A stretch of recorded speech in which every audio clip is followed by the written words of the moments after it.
Hey everyone, today I will show you how to check Twitter video watch history. And here's how it is done. Open the Twitter or X app.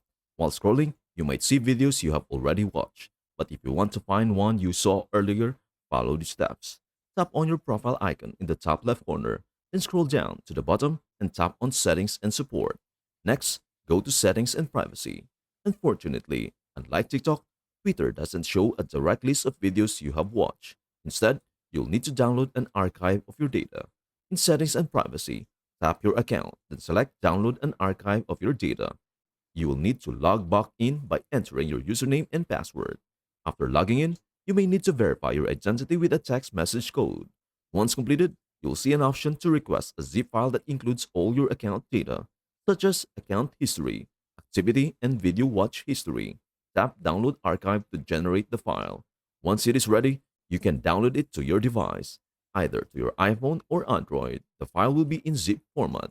After saving the file, open the zip folder.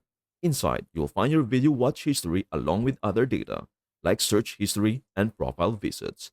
And that is everything you need to know about how to check Twitter video watch history. Before we end, may I humbly ask you a favor? Please do like, share, and subscribe to our channel. This means the world to us. Thank you so much for watching. We hope to see you in our next video.